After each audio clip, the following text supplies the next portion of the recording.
تین باتیں جو پاکستان کو آگے بڑھنے اور بہتر ملک بننے میں رکاوٹ بنی ہوئی ہیں۔ کیا آپ وہ تین باتیں جاننا چاہیں گے؟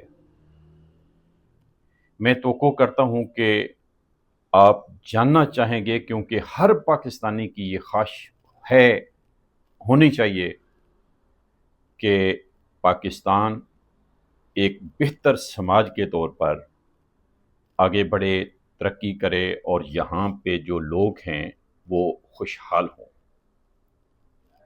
تو تین باتیں جو پاکستان کو آگے نہیں بڑھنے دے رہی، جمہوری ملک نہیں بننے دے رہی، عام لوگوں کو خوشحال نہیں ہونے دے رہی، خوشحالی میں رکاوٹ ہیں، وہ تین باتیں کون سی ہیں؟ ان میں نمبر 1 جو سب سے بڑی اور بنیادی رکاوٹ ہے وہ ہے سیاست میں مذہب کا استعمال۔ اور دوسرے نمبر پر کیا ہے؟ دوسرے نمبر پر ہے نیشنلزم کی کمی۔ اور تیسری اور سب سے بڑی رکاوٹ وہ ہے ہمارے افسران، ملٹری بیوروکریٹس، سول بیوروکریٹ اور جوڈیشل بیوروکریٹ،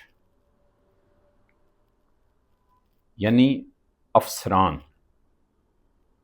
آپ یہ بھی کہہ سکتے ہیں کہ پاکستان میں افسر شاہی ہے، ڈیموکریسی نہیں ہے۔ ڈیموکریسی کیوں نہیں ہے؟ تین رکاوٹیں میں نے بتائیں۔ پہلی، مذہب کا سیاست میں استعمال، دوسری نیشنلزم کی کمی، اور بیوروکریٹس، افسران، سرکاری ملازم۔